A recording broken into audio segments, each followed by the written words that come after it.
আমার নবী নিজ প্রবৃত্তি থেকে কোনো কিছু বলে না, বলে না।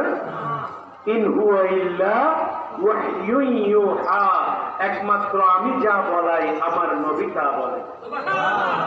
ঠিক কিনা?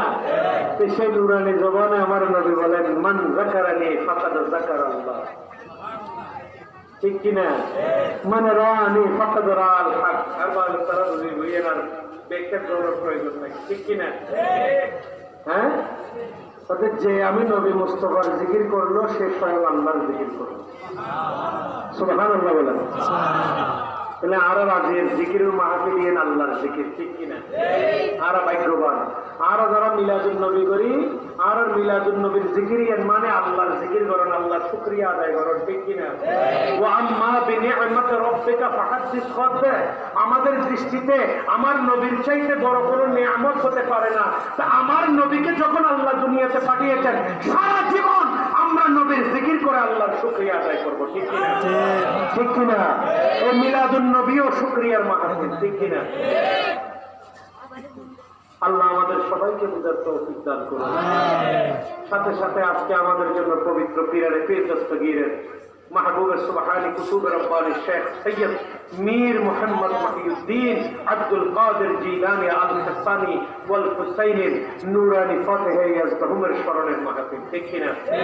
ঠিক কিনা? আমার গৌসে পাক শাহিন সাহেব বাগদাদ আল্লাহর ওলিরা দিতে পারেন কি পারেন না? অবাধে আর নবী তো দিতে পারে, আল্লাহর ওলিও হলো পারে না। অবাধে আর সারা জীবন গৌসে আজম ডাকিছি, গৌসে আজমের অর্থ আর অনেকে নজর। ঠিক কিনা? গৌসে আজম মানে কি? সুবহানাল্লাহ। গৌসে আজম মানে কি? ঠিক কিনা? সাহায্য দিকে ঘরে বেড়ে বড় সাহায্যকারী। ঠিক কিনা? হয়তো আমাদের গৌসে আজম ডাকে, কেউ কেউ দেখবেন না গৌসে আজম ন ডাকে, হয়তো আরো বড় পীর কে হয় যায়, হয়তো বড় পীর।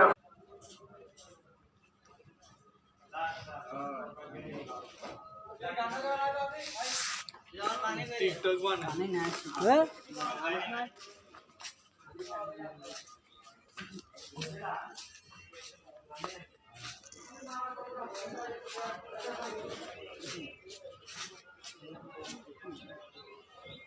ini ada gila banget.